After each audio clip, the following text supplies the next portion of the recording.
Good day to all of you. आज हम एक इंपॉर्टेंट क्वेश्चन करने जा रहे हैं जो कि PYQ का ही पार्ट है और 2022 कंपार्टमेंट के एग्जाम में पूछा गया है। और ये क्वेश्चन है एटम एंड न्यूक्लियाई से रिलेटेड और क्वेश्चन बहुत ही आसान है। What is the ratio of the nuclei density of the gold isotope. Gold के दो आइसोटोप हमें दे रखे हैं। अगर आप देखें तो दोनों का मास नंबर, ऊपर क्या होता है मास नंबर, नीचे होता है एटॉमिक नंबर। दोनों के मास नंबर डिफरेंट है ना, एटॉमिक नंबर भी डिफरेंट है।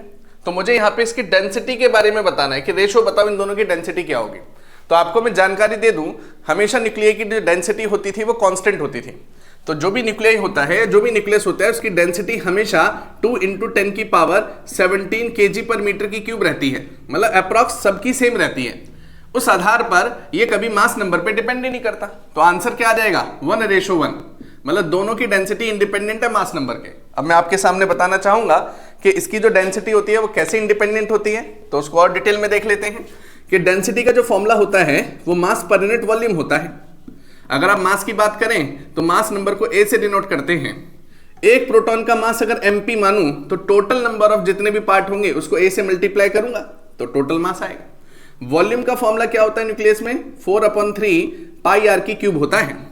अगर आप यहां पे रेडियस की बात करेंगे तो r0 × A⁻⁴ ये हमारे पास एक टर्म होती है। इस वैल्यू को अगर आप यहां पे डालेंगे तो आप देख पाएंगे कि A times of mass of proton ऊपर आ रहा है, 4/3 पाई ऑफ r की जगह r0³ और 1/3 3 से कट जाएगा और A आ जाएगा। तो आप देख पाएंगे मास नंबर तो कैंसिल हो गया।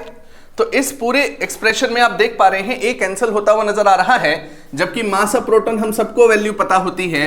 4/3 कांस्टेंट है, पाई कांस्टेंट है, r0 1/2 फर्मी होता है वो भी कांस्टेंट है। इन सारी वैल्यू को कैलकुलेट करने के बाद आपके पास ये वैल्यू निकल कर आएगी। इसी आधार पर हम इस क्वेश्चन को क्या बोल सकते हैं कि mass density of nucleus is independent, मतलब जितनी भी हमारी डेंसिटी होती है independent of mass number. Thank you.